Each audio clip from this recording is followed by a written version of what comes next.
എല്ലാവരുടെ അടുത്തും ഞാൻ പ്രൊമോട്ട് ചെയ്യും, നിങ്ങൾ സ്വിഗ്ഗി സൊമാറ്റോ മാത്രം ചെയ്യരുത്. ഒരു ദിവസം എത്ര ഓർഡറുകൾ കിട്ടാറുണ്ട്? എന്നെ സംബന്ധിച്ചിട്ട് എനിക്ക് മാനേജ് ചെയ്യാൻ കഴിയുന്നത് മെസ്സും കൂടി ഉള്ളത് കൊണ്ട് എനിക്ക് രണ്ടും നടന്നു. പക്ഷെ അല്ലാതുള്ള ഒരാൾക്ക് ഇന്നത് ശരിക്കും ബുദ്ധിമുട്ടാണ്. ഓർഡർ ഒന്നും കേട്ടോ. 1000-ൽ പുറത്ത് വീട്ടമ്മമാര് ക്ലൗഡ് കിച്ചൺ സ്റ്റാർട്ട് ചെയ്തിട്ടുണ്ട്. ഒരു 10,000-3000 പേർക്കെങ്കിലും ഞാൻ ക്ലാസ് കൊടുത്തിട്ടുണ്ട്. ഇത് ശരിക്കും ഒരു അതിജീവനത്തിന്റെ അടുക്കളയാണെന്നുള്ള രീതിയിൽ ചേച്ചിക്ക് എപ്പോഴെങ്കിലും ഫീൽ ചെയ്തു? തീർച്ചയായിട്ടും അതിജീവനത്തിന്റെ അടുക്കള തന്നെയാണത്. കാരണം കോവിഡ് സമയത്ത് ജോലി നഷ്ടപ്പെട്ട് ഇരിക്കുമ്പോൾ എന്തെങ്കിലും ചെയ്തേ പറ്റൂ. നമുക്ക് ഒരു മാസം നമുക്ക് എത്ര രൂപ ഇതിനകത്ത് നിന്ന് സമ്പാദിക്കാൻ പറ്റും? ഒരു മനസ്സുണ്ടെങ്കിൽ നമുക്കൊരു സംരംഭം തുടങ്ങി വിജയിപ്പിച്ചെടുക്കാൻ പറ്റും അല്ലേ? അങ്ങനെ ഒരു ചെറിയ സംരംഭം തുടങ്ങി വലിയ വിജയത്തിലേക്ക് എത്തിച്ച ഒരു വീട്ടമ്മേനെ കാണാനാണ് നമ്മൾ ഇന്ന് വന്നിരിക്കുന്നത്. നമ്മൾ വിചാരിക്കും സംരംഭം എന്നൊക്കെ പറയുമ്പോൾ വലിയൊരു മുതൽ മുടക്കിൽ തുടങ്ങിയ ഒരു കാര്യമാണെന്നുള്ളത്. എന്താന്ന് ഞാൻ വഴിയെ പറഞ്ഞുതരാം. ചേച്ചി നമസ്കാരം. പേര്? എന്റെ പേര് രാജി. രാജി. ചേച്ചി ആ തുടങ്ങിയിട്ടുള്ള ഒരു സംരംഭം ഇന്ന് വലിയൊരു വിജയത്തിലേക്ക് എത്തി നിൽക്കുകയാണ്. ഇപ്പൊ എന്താ ഫീൽ ചെയ്യണേ? ഭയങ്കര സന്തോഷമാണുള്ളത്. ഇപ്പോൾ ചേച്ചി ചെയ്യുന്നത് എന്താന്ന് വെച്ച് കഴിഞ്ഞാൽ ഫുഡ് ഉണ്ടാക്കിയിട്ട് സ്വിഗ്ഗി സൊമാറ്റോ വഴി അത് ഡെലിവറി ചെയ്യാണ് ചെയ്യുന്നത്. സാധാരണ ആളുകൾക്ക്, ഒട്ടുമിക്ക ആളുകൾക്കും ചിലപ്പോൾ അറിയായിരിക്കും, എന്നാലും അറിയില്ലാത്ത ആൾക്കാരും ഉണ്ട്. സാധാരണ ഇത് ഹോട്ടൽ വഴിയാണ് നടക്കുന്നത് എന്നുള്ളൊരു ധാരണ ആൾക്കാർക്കുണ്ട്. എന്നാൽ വീട്ടമ്മമാർക്കും ഇത് ചെയ്യാവുന്നതേ ഉള്ളൂ എന്നുള്ള കാര്യം പലർക്കും അറിയുണ്ടാവില്ല. അതിനെപ്പറ്റി ഒന്ന് പറയുമോ ചേച്ചി? ഇപ്പം നമുക്ക് ഏതൊരാൾക്കും നമ്മുടെ വീട്ടിൽ ഫുഡ് ഉണ്ടാക്കി വെച്ച് കഴിഞ്ഞാൽ ഇപ്പോൾ സ്വിഗ്ഗി സൊമാറ്റോയിൽ നമ്മൾ ജോയിൻ ചെയ്യണം. അത് ജോയിൻ ചെയ്യാൻ നമ്മുടെ അവരുടെ തന്നെ റെസ്റ്റോറൻറ്റ് പാർട്ണർ രജിസ്ട്രേഷൻ എന്ന് പറഞ്ഞിട്ടൊരു സൈറ്റ് ഉണ്ട്. അതിൽ കയറിയിട്ട് നമ്മൾ രജിസ്റ്റർ ചെയ്യുക. നമ്മുടെ FSSAI ലൈസൻസ് വെച്ച് നമ്മൾ രജിസ്റ്റർ ചെയ്യുക. രജിസ്റ്റർ ചെയ്ത് കഴിഞ്ഞാൽ നമുക്ക് ഓർഡറുകൾ, അപ്പോൾ അവർ നമുക്ക് റെസ്റ്റോറൻറ്റ് ID സംഭവങ്ങളൊക്കെ തരും. അത് വെച്ചിട്ട് നമുക്ക് ഓർഡറുകൾ വരും. പക്ഷെ ഓർഡറുകൾ വരുന്നതിനും ഇതിനുമൊക്കെ നമുക്ക് ഇപ്പോൾ കുറച്ച് താമസങ്ങളുണ്ട്. മുമ്പൊക്കെ ഞാനൊക്കെ ചെയ്ത സമയത്ത് ഭയങ്കര ഈസി ആയിരുന്നു. പക്ഷെ ഇപ്പൊ അത്ര ഈസി അല്ല. ഈ ലൈസൻസിന് വേണ്ടി നമ്മൾ എന്തൊക്കെയാ ചെയ്യുന്നത്? ലൈസൻസിന് വേണ്ടി നമ്മൾക്ക് വലിയ സംഭവമൊന്നുമില്ല. അക്ഷയയിൽ പോയി ഒരു വർഷത്തേക്ക് ഒരു 125 രൂപ കൊടുക്കുമ്പം ലൈസൻസ് കിട്ടും. അതനുസരിച്ചാണ് ബാക്കി പ്രോസസ്സും കാര്യങ്ങളൊക്കെ. ലൈസൻസ് ഉണ്ടെങ്കിൽ മാത്രമേ നമുക്ക് ജോയിൻ ചെയ്യാൻ പറ്റുള്ളൂ. നമ്മൾ വിചാരിക്കും സ്വിഗ്ഗി സൊമാറ്റോ വഴി ഈസിയാണ്, ഫുഡൊക്കെ ഡെലിവറി ചെയ്യാം എന്ന് വിചാരിക്കും. പക്ഷെ നമുക്ക് അതിന്റെ പുറകിലുള്ള കഷ്ടപ്പാട് വളരെ വലുതാണ്. കാരണം നമ്മളിപ്പോൾ ഇവിടെ വന്നിരുന്നപ്പോൾ ഉണ്ടല്ലോ, പെട്ടെന്നൊരു ഓർഡർ വന്നു. അപ്പൊ അതിന്റെ കാര്യങ്ങളൊക്കെ കിച്ചണിൽ നടന്നുകൊണ്ടിരിക്കുകയാണ് അല്ലേ? അപ്പൊ നമുക്ക് എവിടെ പോവാനോ അങ്ങനൊന്നും പറ്റില്ലല്ലോ. എങ്ങനെ അത് മാനേജ് ചെയ്യുന്ന വെച്ചാൽ നമ്മളിപ്പം പുറത്തേക്ക് ഒരു സ്ഥലത്ത് നമ്മൾ പോകുന്നില്ല. എങ്ങാനും നമ്മൾ പോകുന്നെങ്കിൽ അതൊരു അമ്പലങ്ങളിലേക്ക് മാത്രമായിരിക്കും. അതിപ്പോ ഒരു 9 മണിക്കുള്ളിൽ എല്ലാവർക്കും ബ്രേക്ക്ഫാസ്റ്റും ലഞ്ചും കൂടി നമ്മൾ കൊടുത്തതിന് ശേഷമാണ് നമ്മൾ പോകുന്നത്. ആ പോയി കഴിഞ്ഞിട്ട് പിന്നെ വൈകിട്ട് ഡിന്നറിന് മുന്നേ നമ്മൾക്കൂടെ തിരിച്ചെത്തണം. അപ്പൊ അതാണ് നമ്മുടെ ഒരു ഇത് വരുന്നത്. അപ്പൊ എങ്ങോട്ടും പോകാനും കഴിയില്ല. കാരണം എനിക്കിപ്പോ സ്വിഗ്ഗി സൊമാറ്റോ ചെയ്യുന്നതിന് പുറമേ തന്നെ ഒരു മെസ്സുണ്ട്. അപ്പൊ ഈ മെസ്സിലെന്ന് വെച്ചാൽ കൂടുതലും എനിക്ക് അച്ഛനും അമ്മ ഒറ്റയ്ക്ക് താമസിക്കുന്നവർ. അപ്പൊ മക്കളൊക്കെ പുറത്ത്. അപ്പൊ ഇവരവിടെ നിന്നിട്ട് എനിക്ക് ഓർഡർ ചെയ്യും. അച്ഛനും അമ്മയ്ക്കും 3 നേരത്തെ ഫുഡും എത്തിച്ചു കൊടുക്കണമെന്നാണ്. അപ്പം ഇവർക്ക് ഒരു ദിവസം എനിക്ക് കൊടുക്കാണ്ടിരിക്കാനും കഴിയില്ല. കാരണം എന്ന് വെച്ചാൽ കൂടുതലും പ്രായം ചെന്നവരാ. ഇവരെ നമ്മളെ പ്രതീക്ഷിച്ചിരിക്കും. ഇവർക്ക് ഇപ്പം ഓൺലൈനായിട്ട് വാങ്ങിക്കാനോ അങ്ങനെയൊന്നും പറ്റുന്നവരും അല്ല. അപ്പൊ ഇവരെ നമ്മൾക്ക് ഒരു ദിവസമെങ്കിലും പട്ടിണിക്ക് ഇടാനും കഴിയില്ല. അപ്പൊ അത് കാരണം ഒറ്റ ദിവസവും ലീവ് എടുത്ത് ഒരിടത്തും പോകാൻ കഴിയില്ല. ഇനിയിപ്പോൾ എങ്ങാനും പോകണമെന്നുണ്ടെങ്കിൽ ഇതാണ് രാവിലെ ബ്രേക്ക്ഫാസ്റ്റും ലഞ്ചും കൂടി ഒരുമിച്ച് കൊടുത്തു കഴിഞ്ഞിട്ട് പോവുക. അത്രയും അങ്ങനെ ചെയ്യാൻ പറ്റുള്ളൂ. ഇത് ശരിക്കും ഒരു അതിജീവനത്തിന്റെ അടുക്കളയാണെന്നുള്ള രീതിയിൽ ചേച്ചിക്ക് എപ്പോഴെങ്കിലും ഫീൽ ചെയ്തു? തീർച്ചയായിട്ടും അതിജീവനത്തിന്റെ അടുക്കള തന്നെയാണത്. കാരണം കോവിഡ് സമയത്ത് ജോലി നഷ്ടപ്പെട്ട് ഇരിക്കുമ്പോൾ എന്തെങ്കിലും ചെയ്തേ പറ്റൂ നമുക്ക്. കാരണം ഒരാളുടെ വരുമാനത്തിൽ നമുക്ക് ജീവിക്കാൻ പറ്റുന്നില്ല. അപ്പൊ അങ്ങനെ വരുമ്പോ എന്ത് ചെയ്യും. അപ്പൊ ആകെ നമുക്ക് കൈവശം ഉള്ളത് പാചകമാണ്. അപ്പൊ അതിനെ വെച്ച് എന്തെങ്കിലും ചെയ്യണം എന്നൊരു മനസ്സിൽ വരുമ്പോഴാണ് ഞാൻ എല്ലാവരോടും ഇങ്ങനെ ചോദിക്കുന്നത്. ഇപ്പം ഹോട്ടലുകാരൊക്കെ സ്വിഗ്ഗി സൊമാറ്റോ വഴി ഫുഡ് കൊടുക്കുന്നു. അപ്പൊ നമ്മൾക്കും അങ്ങനെ ചെയ്യാൻ കഴിയുമോ? നമുക്ക് അതെങ്ങനെ ആ ഒരു രീതിയിൽ ആലോചിച്ചത്? കാരണം അങ്ങനെ വീട്ടമ്മമാർക്കും അങ്ങനെ ചെയ്യാൻ പറ്റുമോ എന്നുള്ളൊരു തോട്ട് വരുമല്ലോ. ഞാനിങ്ങനെ ഇരുന്ന് ചിന്തിച്ചു, നമ്മൾക്ക് എന്ത് ചെയ്യാൻ പറ്റും. ഇപ്പൊ പാചകം നമ്മൾക്ക് ചെയ്താൽ അതിനെ പുറത്തേക്ക് കൊടുക്കണമല്ലോ. അപ്പൊ അത് എങ്ങനെ കൊടുക്കാൻ കഴിയും? അപ്പൊ നമ്മൾ കാണുന്നു ഹോട്ടലുകളിൽ നിന്ന് ഇവർ വന്ന് എടുത്തിട്ട് പോകുന്നു. അപ്പൊ അത് നമ്മൾക്ക് ചെയ്യാൻ കഴിയുമോ ഇല്ലയോ എന്നുള്ളത് ഞാനിങ്ങനെ മോനോടും ഹസ്ബൻഡോടും ഒക്കെ ഇങ്ങനെ ചോദിച്ചു. അപ്പൊ അവര് പറഞ്ഞു മേ ബി എടുക്കുവാൻ ചെയ്യുമായിരിക്കും, പക്ഷെ എന്തായാലും നോക്കണം എന്നൊക്കെ ഇങ്ങനെ. പക്ഷേ കോവിഡ് ടൈമാണ്, നമ്മൾക്ക് ആരോടും ചോദിക്കാനൊരു സോഴ്സ് ഇല്ല, ആരോടും അന്വേഷിക്കാനില്ല, ഒന്നുമില്ല. അപ്പം അങ്ങനെ ഇരിക്കുമ്പോൾ ഇത് എന്താണ് ചെയ്യേണ്ടത്, എന്ത് ലൈസൻസ് ഇതിന് വേണം, എങ്ങനെ വേണം, ഒന്നും നമുക്കറിയില്ല. അപ്പം ഞാനിങ്ങനെ ഹസ്ബൻഡോടൊക്കെ ഇങ്ങനെ സംസാരിച്ചു. അപ്പം എന്നോട് ആൾ പറഞ്ഞു, നീ ഒരു കാര്യം ചെയ്യ്, അക്ഷയയിലൊന്ന് അന്വേഷിക്കും. അക്ഷയയിൽ അന്വേഷിച്ചാൽ ചിലപ്പോൾ അവർക്ക് എന്ത് ലൈസൻസ് ആണെന്നൊക്കെ ഉള്ളത് അറിയാമായിരിക്കും. ശരി, ഞാനും മോളും കൂടെ അടുത്ത ദിവസം അക്ഷയയിൽ പോയി അവരോട് കാര്യങ്ങൾ ചോദിച്ചപ്പോൾ എന്നോട് പറഞ്ഞു, ഇങ്ങനെ FSSAI ലൈസൻസ് ആണ് വേണ്ടത്. ഓക്കെ, അപ്പോൾ അടുത്ത ദിവസം പോയി ലൈസൻസിന് കൊടുത്തു. ലൈസൻസ് എടുത്ത് 3 ദിവസത്തിനുള്ളിൽ എനിക്ക് ലൈസൻസ് കിട്ടിക്കഴിഞ്ഞപ്പോൾ പിന്നെ സ്വിഗ്ഗി സൊമാറ്റോയിൽ ചേരണം. അതെങ്ങനെ, അത് നമ്മൾക്കറിയില്ല. അതിന് പ്രത്യേക ഫീയും കാര്യങ്ങളൊക്കെ ഫീ ഉണ്ടായിരുന്നു. അപ്പൊ എങ്ങനെ ചെയ്യണം ഇത് അപ്പോഴതും അറിയില്ല. അങ്ങനെ പിന്നെ മോൻ പറഞ്ഞു നമുക്ക് അവർക്ക് മെയിൽ ചെയ്യാം. അങ്ങനെ മെയിൽ ചെയ്തു. മെയിൽ ചെയ്തിട്ടൊന്നും ഒരു റെസ്പോൺസും ഇല്ല, കാരണം കോവിഡ് ആണല്ലോ, ഒരു പ്രതികരണം ആരുടെയും ഇല്ല. അപ്പം അങ്ങനെ ഇരുന്നപ്പോൾ ഒരു ദിവസം ഞാൻ ബുധനാഴ്ചത്തെ പത്രം ഇങ്ങനെ നോക്കുമ്പോൾ അതിനകത്ത് കിടക്കുന്നു സ്വിഗ്ഗി സൊമാറ്റോ സ്റ്റാഫുകളെ ആവശ്യമുണ്ടോ എന്നുള്ളൊരു ആഡ് കണ്ടു. അപ്പൊ ഈ ആഡിൽ കണ്ട നമ്പറിൽ ഞാൻ വിളിച്ചു. എനിക്കിങ്ങനെ അതൊരു നിമിത്തമായിട്ട് തോന്നിയിട്ടുണ്ട്. തീർച്ചയായിട്ടും അതൊരു നിമിത്തം തന്നെയാണ്. അപ്പൊ എനിക്കിങ്ങനെ പാർട്ണർ ആവാൻ താല്പര്യം ഉണ്ട്, എന്താ ചെയ്യുക എന്ന് ചോദിച്ചു വിളിച്ചപ്പോൾ അത് കോഴിക്കോട് ബേസ് ചെയ്ത് കൊടുത്ത ആളാണ്. അപ്പൊ അവരെനിക്ക് കൊച്ചിയിലെ ഒരാളുടെ നമ്പർ തന്നു. ആ നമ്പറിലൊന്ന് വിളിക്കാം. ഞാൻ അപ്പോൾ ആളിനെ വിളിച്ചു കഴിഞ്ഞപ്പോൾ ആള് എനിക്ക് എന്നോട് പറഞ്ഞു ഒരു മെനു റെഡിയാക്കി എല്ലാം എനിക്ക് വാട്സപ്പിലേക്ക് ഇട്ട് തന്നു. 3500 രൂപ അന്ന് ഫീസ് ഉണ്ടായിരുന്നു. 3500 രൂപ ഫീസും എല്ലാമായിട്ട് എനിക്ക് വാട്സപ്പ് ചെയ്യാം. പെട്ടെന്ന് തന്നെ നമ്മളെല്ലാം റെഡിയാക്കി പുള്ളിക്ക് ഇട്ട് കൊടുക്കുന്നു. ഇട്ട് കൊടുത്തു കഴിഞ്ഞപ്പോഴും പിന്നെ നമുക്ക് റിസ്ക് ആണ്, കാരണം സാധനങ്ങൾ വാങ്ങിക്കണം, കടകളൊന്നും തുറന്നിട്ടില്ല, ഒന്നുമില്ല. അപ്പം അങ്ങനെ അപ്പോൾ എനിക്ക് തോന്നുന്നു അന്ന് ലുലു തുറന്നിട്ടുണ്ട്. അങ്ങനെ മക്കളെ ലുലുവിൽ പോയിട്ട് അവിടുന്ന് അത്യാവശ്യം വേണ്ട കുറച്ച് സാധനങ്ങളൊക്കെ അവിടുന്ന് വാങ്ങി കൊണ്ടുവന്നു. പിന്നെ പാത്രങ്ങൾ വാങ്ങിക്കാനൊന്നുള്ള ഒരു കടകളും ഇല്ല. പിന്നെ നമുക്ക് വീട്ടിൽ അന്ന് എന്താണോ ഉള്ള സാധനങ്ങൾ, ഇപ്പോൾ അകത്തിരിക്കുന്ന കുഞ്ഞു ഫ്രിഡ്ജ്, ആ ചെറിയ സ്റ്റൗവും ബാക്കിയുള്ള എല്ലാ സാധനങ്ങളും എൻ്റെ അടുക്കളയിലുള്ള സാധനങ്ങൾ വെച്ച് നമ്മൾ തുടങ്ങുക. പിന്നെ അത്യാവശ്യം പാക്കിംഗ് സാധനങ്ങളും അല്ലാതെ നമ്മുടെ റോ മെറ്റീരിയൽസും കാര്യങ്ങളും അതൊക്കെ നമ്മൾ മേടിക്കും. അങ്ങനെ മേടിച്ചിട്ടാണ് നമ്മൾ ജസ്റ്റ് ഫസ്റ്റ് സ്റ്റാർട്ട് ചെയ്യുന്നത്. അപ്പം അങ്ങനെ സ്വിഗ്ഗിയിൽ നമ്മൾ ജോയിൻ ആയി, നമുക്ക് പാർട്ണർ ID കിട്ടി. അപ്പം അങ്ങനെ ഇരുന്നപ്പോൾ ഒരു മാനേജർ വിളിച്ചിട്ട് പറഞ്ഞു, നിങ്ങൾക്ക് ഏത് സമയത്തും ഓർഡർ വരുമായിരിക്കും, എന്തായാലും ഒന്ന് അലേർട്ട് ആയിക്കോ എന്ന്.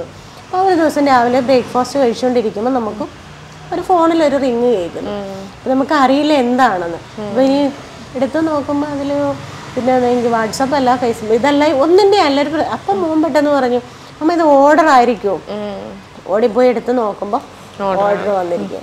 അപ്പോൾ അന്ന് first time burger, sandwich, bread omelette 3 ഐറ്റത്തിൻ്റെ ഓർഡറാണ് വരുന്നത്. പക്ഷെ നമ്മൾ തലേദിവസം സാധനങ്ങളൊക്കെ വാങ്ങി വച്ചിരുന്നത് കൊണ്ട് നമുക്ക് പെട്ടെന്ന് അത് എല്ലാവരും കൂടി ഇത് ചെയ്ത് കൊടുത്തു.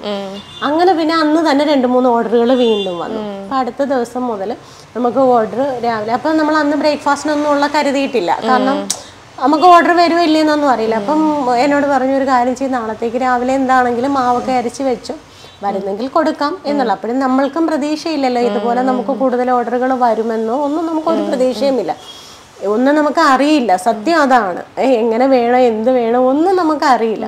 അപ്പം അങ്ങനെ ഇരുന്നപ്പോൾ അടുത്ത ദിവസം മാവൊക്കെ അരച്ച് വെച്ചു. അപ്പം അന്ന് രാവിലെ 8 മണിക്കാണ് സോൺ ഓൺ ആവുന്നത്. കറക്റ്റ് 8 മണി അങ്ങോട്ട് സോൺ ഓൺ ആയപ്പോഴത്തേക്ക് തുരുതുരാ ഓർഡർ വരാൻ തുടങ്ങി.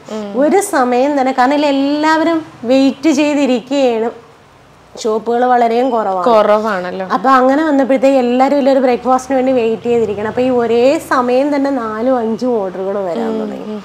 അപ്പൊ അങ്ങനെ വന്നു നമ്മൾ എല്ലാവരും കൂടി. അപ്പൊ അന്ന് നമ്മൾ 4 പേരും ഉണ്ടല്ലോ, എല്ലാം കൂടി നമ്മൾ എല്ലാവരും കൂടി സഹകരിച്ച് അത് ചെയ്തു കൊടുത്തു. ഇതിപ്പോ ചേച്ചി ഒറ്റയ്ക്കുള്ളെങ്കിൽ എങ്ങനെ മാനേജ് ചെയ്യും അതൊക്കെ? അത് ഇപ്പൊ ശീലായി. ഇപ്പൊ എനിക്ക് ശീലായി. ഇപ്പൊ 3-4 ഓർഡർ, ഞാനെന്റെ മോള് പോലും ഇന്ന് 3-4 ഓർഡർ ഒരു സമയം വന്നാൽ ചെയ്തു കൊടുക്കും. ഇപ്പൊ എനിക്ക് അലുവ എന്തെങ്കിലും ഒരാവശ്യത്തിന് സാധനം വാങ്ങിക്കാനോ അങ്ങനെ എന്തെങ്കിലും ഞാൻ പോകുന്ന സമയത്ത് അങ്ങനെ വന്നാലും അവളും അത് ചെയ്തു കൊടുക്കാൻ ശീലിച്ചു. ഇപ്പോ സാധനങ്ങളൊക്കെ മേടിച്ചു വെച്ചിട്ടെ, ഇപ്പം ആളുകള് നമ്മളുടെ ഒക്കെ തെറ്റായിട്ടുള്ള ഒരു ധാരണ, ഇപ്പൊ ഹോട്ടലല്ലല്ലോ, ഹോട്ടലല്ലാന്നുണ്ടെങ്കിൽ ഇപ്പൊ നമ്മൾ വീടുകളിൽ തന്നെയാണെന്നുണ്ടെങ്കിൽ സാധനങ്ങൾ നമുക്ക് ഒരുപാട് മേടിച്ചു വെക്കാനും പറ്റില്ല, അല്ലെങ്കിൽ ഉണ്ടാക്കി വെച്ച സാധനങ്ങൾ ബാക്കി വേസ്റ്റ് ആയി പോകുന്ന സാഹചര്യങ്ങളൊക്കെ ഉണ്ടാവും. അതൊക്കെ എങ്ങനെയാ മാനേജ്? അതൊക്കെ ഇപ്പൊ എന്നെ സംബന്ധിച്ചിട്ട് എനിക്ക് മാനേജ് ചെയ്യാൻ കഴിയുന്നത് മെസ്സും കൂടി ഉള്ളത് കൊണ്ട് എനിക്ക് രണ്ടും നടന്നു. പക്ഷെ അല്ലാതുള്ള ഒരാൾക്ക് ഇന്നത് ശരിക്കും ബുദ്ധിമുട്ടാണ്. ഓർഡർ ഒന്നും കേട്ടോ. ചില ദിവസം വൈകിട്ട് അധികം ഉണ്ടാവൂല. ഇന്നിപ്പം അങ്ങനെയാണ്. ഒരു ഇന്റർവ്യൂസോ കാര്യങ്ങളോ ഉണ്ട്, ആരെങ്കിലും ഒക്കെ ഒന്ന് ഓർഡർ വരും. നല്ല കാര്യം അങ്ങനെ എന്താ പറയാ, അതൊരു ഇതിന് തന്നെ വന്നോണ്ടിരിക്കുന്നത് നല്ല കാര്യം. ഒരു ദിവസം എത്ര ഓർഡറുകൾ കിട്ടാറുണ്ട്? എനിക്ക് 30-40 ഓർഡർ വരെ കിട്ടാറുണ്ട് അല്ലേ? ഇപ്പൊ ഞാൻ ചോദിക്കട്ടെ, ബാക്കിയുള്ളവർക്ക് ഇതിനെ കുറിച്ച് ഒരു അവയർനെസ് കൊടുക്കാൻ വേണ്ടിയിട്ടാണ്, ഒരു മാസം നമുക്ക് എത്ര രൂപ ഇതിനകത്ത് നിന്ന് സമ്പാദിക്കാൻ പറ്റും? എത്ര സമ്പാദിക്കാം എന്ന് ചോദിച്ചാൽ ഇന്ന് ടോട്ടലി എല്ലാവർക്കും എത്ര കിട്ടുമെന്ന് എനിക്ക് പറയാൻ പറ്റില്ല. കാര്യം ഇപ്പൊ എന്ന് വെച്ചാൽ ഞാൻ പറഞ്ഞില്ലേ, ക്ലൗഡ് കിച്ചൺ ഫസ്റ്റില് ഞാൻ സ്റ്റാർട്ട് ചെയ്തു. ഇപ്പൊ ഞാൻ തുടങ്ങി ഏകദേശം 1 വർഷമൊക്കെ ആയ സമയത്താണ് ഫസ്റ്റ് എൻ്റെ വീഡിയോസ് ഇറങ്ങുന്നത്. ആ വീഡിയോസ് ഇറങ്ങിയതിന് ശേഷം പിന്നെ ഇതുവരെയും എനിക്ക് തോന്നുന്നത് ഒരു 10,000-ൽ പുറത്ത് വീട്ടമ്മമാര് ക്ലൗഡ് കിച്ചൺ സ്റ്റാർട്ട് ചെയ്തിട്ടുണ്ട്. ഒരു 10,000-3000 പേർക്കെങ്കിലും ഞാൻ ക്ലാസ് കൊടുത്തിട്ടുണ്ട്. അതേ കേരളത്തിൽ അങ്ങേയറ്റം ഇങ്ങേയറ്റം ഉള്ള ഇവിടെ പാലക്കാട് നിന്ന് വരെ ഇവിടെ ആൾക്കാർ വന്നിട്ടുണ്ട്. ഇപ്പൊ അടുത്തത് കോഴിക്കോട് നിന്ന് അല്ല കണ്ണൂരിൽ നിന്ന് ആൾക്കാർ വരാനിരിക്കുകയാണ് ക്ലാസ്സിന് വേണ്ടിയിട്ട്. അപ്പൊ അങ്ങനെ ഞാൻ ആഴ്ച ഒരു ദിവസം ക്ലാസ് കൊടുക്കുന്നുണ്ട് അവർക്ക് വേണ്ടിയിട്ട്. അങ്ങനെ ഞാൻ കൊടുത്തോണ്ടിരിക്കുന്നു. അപ്പൊ അങ്ങനെ ഒരുപാട് പേര് എൻ്റെ അടുത്തുനിന്ന് പോയി തുടങ്ങിയവരുണ്ട്. പക്ഷേ എല്ലാവരുടെ അടുത്തും ഞാൻ പ്രൊമോട്ട് ചെയ്യും, നിങ്ങൾ സ്വിഗ്ഗി സൊമാറ്റോ മാത്രം ചെയ്യരുത്. ബാക്കി ലോക്കൽ ഓർഡേഴ്സ് എപ്പോഴും എടുക്കുക. അതിന്റെ സൈഡായിട്ട് മാത്രമേ ഇത് ചെയ്യാവുള്ളൂ. കാരണം സ്വിഗ്ഗി സൊമാറ്റോ മാത്രം നമ്മൾ നോക്കി വെക്കുമ്പോഴുള്ള പ്രശ്നം എന്ന് വെച്ചാൽ നമ്മളിപ്പോ ഉണ്ടാക്കി വെച്ചു, ഓർഡർ കിട്ടുമെന്നുള്ള കാര്യത്തിൽ നമുക്ക് ഒരു പ്രതീക്ഷയും ആർക്കും ഇല്ല. വന്നാൽ വന്നു, ഇല്ലെങ്കിൽ ഇല്ല. അതാണ് അവസ്ഥ. അപ്പം സ്വിഗ്ഗി സൊമാറ്റോ വരുമെന്ന് നമുക്ക് ഒരു പ്രതീക്ഷയുമില്ല. അപ്പം ഈ സമയത്ത് ഉണ്ടാക്കി വെച്ച് കഴിഞ്ഞാൽ രാവിലെ ഉണ്ടാക്കി വെക്കും, ആ സാധനങ്ങൾ വേസ്റ്റായി പോകും. നാളെ നമുക്കത് കൊടുക്കാനും കഴിയില്ല. അപ്പം അത് നമ്മൾക്ക് നഷ്ടമേ സംഭവിച്ചിട്ടുള്ളൂ. ഇപ്പൊ ഇത്രയും ഉണ്ടാക്കി, കാരണം അതിന് എനിക്ക് ഉദാഹരണമുണ്ട്. ഈ കോവിഡ് എല്ലാം അങ്ങോട്ട് എല്ലാം കഴിഞ്ഞ് അവസാനം വന്നപ്പം കടകളെല്ലാം ഓപ്പണായി വന്നു. എനിക്ക് ഓർഡറേ ഇല്ല. ഒറ്റ ഓർഡറും ഇല്ലാത്ത ദിവസങ്ങൾ. ഒരാഴ്ച എനിക്ക് 250 രൂപയുടെ വരുമാനം ഉണ്ടായി. അത്രയും ഒരാഴ്ച 10,000 രൂപ കിട്ടിക്കൊണ്ടിരുന്ന എനിക്ക് ഒരാഴ്ച 250 രൂപ വരെ കിട്ടി. അപ്പൊ അത്രയും ഓർഡർ ഇല്ലാത്തൊരു സമയം വന്നു. അപ്പൊ ശരിക്കും ഞാൻ വിചാരിച്ചു ഇനി നമുക്ക് ഇതുകൊണ്ട് ഉപയോഗം ഇല്ല എന്നുള്ള രീതിയിൽ തന്നെ നമുക്ക് വന്നിരുന്നു. പക്ഷെ ആ കുറച്ച് കഴിഞ്ഞ് നമ്മൾ ക്ഷമയോടെ കാത്തിരുന്നു. എന്തായാലും നമ്മൾക്ക് വീണ്ടും പഴയപടി എൻ്റെ കസ്റ്റമേഴ്സ് എല്ലാം എനിക്ക് തിരിച്ചു വന്നു. വീണ്ടും പഴയ ഇന്ന് എനിക്ക് ചെയ്യാൻ വയ്യാത്ത ബുദ്ധിമുട്ട് മാത്രമേ ഉള്ളൂ. എനിക്ക് അത്രയും ഓർഡറുകൾ, പിന്നെ എനിക്ക് എല്ലാം തന്നെ സ്ഥിരം കസ്റ്റമേഴ്സ് ആണ്, കൂടുതലും 90%. എന്താണെങ്കിലും ഇന്ന് വരുന്ന കസ്റ്റമറുടെ ഓർഡർ എനിക്ക് ഉറപ്പായി നാളെ വന്നു. ഇത് ചെയ്യാൻ ആഗ്രഹിക്കുന്ന ആൾക്കാരുണ്ടല്ലോ, അവരോട് ചേച്ചിക്ക് എന്താ പറയാനുള്ളത്? ഇപ്പൊ അവരോട് ഞാൻ പറഞ്ഞു, എല്ലാവരുടെയും ഒരു ധാരണ ഇതൊരു ഈസിയാണ്. നമ്മൾ സാധനം വീട്ടിൽ ഉണ്ടാക്കി വെക്കുക. ഉണ്ടാക്കി വെച്ച് കഴിഞ്ഞാൽ അത് സ്വിഗ്ഗി സൊമാറ്റോക്കാർ വന്ന് എടുത്തിട്ട് പോകും. പലരും എന്നെ വിളിച്ച് ചോദിക്കുന്നത് എങ്ങനെ, നമ്മൾ ഉണ്ടാക്കി വെച്ചാൽ അവർ വന്ന് എടുത്തിട്ട് പോകുമല്ലോ, നമുക്കൊന്നും അറിയണ്ട. പക്ഷെ ഇതങ്ങനെ അല്ല. ഒരു ഓർഡർ നമുക്ക് വന്നാൽ 15 മിനിറ്റ് സമയം, അല്ലെങ്കിൽ 20 മിനിറ്റ്. പിന്നെ നമ്മൾക്ക് കൂടുതൽ ഓർഡറുകൾ ഉണ്ടെങ്കിൽ ചിലപ്പോൾ അത് 20-25. പിന്നെ ഓർഡർ വലിയ ലെങ്തി ആണെങ്കിൽ അത് അരമണിക്കൂർ കൂടി ഒരു ടൈം ഇല്ല. അപ്പം അത്രയും ടൈമാണ് നമുക്ക് കിട്ടുന്നത്. ഈ സമയത്തിനുള്ളിലും നമ്മൾ ചെയ്ത് കൊടുക്കുകയും വേണം. അപ്പോൾ കാരണം നമുക്കിപ്പോൾ ഓർഡർ അടിച്ചൊരു 5 മിനിറ്റ് കഴിയുമ്പോൾ ഡെലിവറി പാർട്ണർ ഇവിടെ ഉണ്ടാവും. അപ്പോൾ ഇവരിങ്ങനെ തിരക്കിട്ടുകൊണ്ടിരിക്കും. കസ്റ്റമർ ഇതിൻ്റെ ഇടയിൽ വിളിക്കും, ഞങ്ങൾക്ക് ഓഫീസിൽ പോകാൻ ടൈമായി, കൊച്ചിനെ സ്കൂളിൽ വിടാൻ സമയമായി, നിങ്ങൾ ഓർഡർ ആയിട്ടുണ്ടോ ചേച്ചി ഒന്ന് പെട്ടെന്ന് കൊടുത്തു വിടണം എന്ന് പറഞ്ഞ് വിളിക്കുന്ന കസ്റ്റമേഴ്സ് ഉണ്ട്. അപ്പോൾ അങ്ങനെ വരുമ്പോഴത്തേക്ക് നമ്മൾ ബുദ്ധിമുട്ട് തന്നെയാണ്. കാരണം ഒരിക്കലും ഈസി അല്ല. പിന്നെ നമുക്ക് നഷ്ടങ്ങൾ. നമ്മളിത് ഉണ്ടാക്കി വെക്കും, ചിലത് പോകും, ചിലത് പോകില്ല. അപ്പൊ പലരും എന്നെ വിളിച്ച് ചോദിക്കുന്നുണ്ട്, ഞങ്ങൾ പൊതിച്ചോറുണ്ടാക്കി ഇതിൽ കൊടുക്കട്ടെ. നമുക്ക് പലരും വിളിച്ച് എന്നോട് ചോദിക്കുന്ന ഇതാണ്, നമുക്ക് മാസം, എനിക്കിങ്ങനെ ഒരെണ്ണം തുടങ്ങാൻ താല്പര്യമുണ്ട്, മാസം എനിക്ക് എത്ര ലക്ഷം രൂപ സമ്പാദിക്കാൻ പറ്റും? അങ്ങനെ പെട്ടെന്നൊരാൾക്ക് ലക്ഷങ്ങളൊന്നും ഇതിൽ സമ്പാദിക്കാൻ പറ്റില്ല. കാരണം ഇന്നെന്ന് പറഞ്ഞാൽ ഇപ്പൊ ഇന്ന് എനിക്കറിയാം, ഞാനിവിടെ ഒറ്റയ്ക്ക് തുടങ്ങി വന്ന സമയത്ത് ഇന്ന് ആലുവയിൽ തന്നെ ഒരു കുറഞ്ഞതൊരു 50 ക്ലൗഡ് കിച്ചണെങ്കിലും ഇതിലുണ്ട്. അപ്പം അത്രയും ആൾക്കാർ കയറിയിരിക്കുന്നിടത്ത് അപ്പം പെട്ടെന്നൊരാൾ തുടങ്ങി അവർക്കൊരു ഓർഡർ കിട്ടി വരുമോ എന്നൊക്കെ പറയുന്നത് ഭയങ്കര ബുദ്ധിമുട്ടാണ്. അപ്പം പിന്നെ അത് മാത്രമല്ല, ഈ സ്വിഗ്ഗി സൊമാറ്റോയൊക്കെ കമ്മീഷനും കൂട്ടി. മറ്റേത് 25 രൂപ കമ്മീഷൻ ഉണ്ടായിരുന്നിടത്ത് ഇന്ന് 40 രൂപയാക്കി. 100 രൂപയുടെ സെയിൽ നമ്മൾ ചെയ്യുമ്പോൾ 40 രൂപ അവർക്ക് കമ്മീഷൻ കൊടുക്കണം. അപ്പം ഈ കമ്മീഷൻ കൊടുക്കണം, ഇന്നത്തെ സാധനങ്ങളുടെ വില വരുന്നു. അപ്പം ഇതെല്ലാം കൂടി വെച്ച് നോക്കുമ്പം ഇന്നത്തെ സാഹചര്യത്തിൽ ഇത് നമുക്ക് ഒരിക്കലും ഒത്തിരി ബെനിഫിറ്റ് അല്ല. അല്ലെങ്കിൽ കൊള്ളാം, നമുക്ക് അത്രയ്ക്കുള്ള ഓർഡറുകൾ വരണം. അല്ലാണ്ട് ഇപ്പോൾ ഒരു ദിവസം 1, 2, 3 ഓർഡർ കിട്ടി എന്ന് വിചാരിച്ചിട്ട് നമുക്ക് അതുകൊണ്ട് ഒരിക്കലും ഒരു ലാഭം ഇന്നില്ല എന്ന് തന്നെ പറയാം ശരിക്കും. പക്ഷെ നമ്മൾ അതിന്റെ കൂട്ടത്തിൽ മറ്റു കുറച്ചുകൂടി നഷ്ടം സംഭവിക്കില്ല. അപ്പൊ അത് നമ്മൾക്ക് കൊടുക്കാം, നമുക്ക് കമ്മീഷൻ കൊടുക്കണ്ട, അതിന്റെ സൈഡ് ബേസ് ആയിട്ട് മാത്രം സ്വിഗ്ഗി സൊമാറ്റോ എടുക്കാൻ പറ്റും.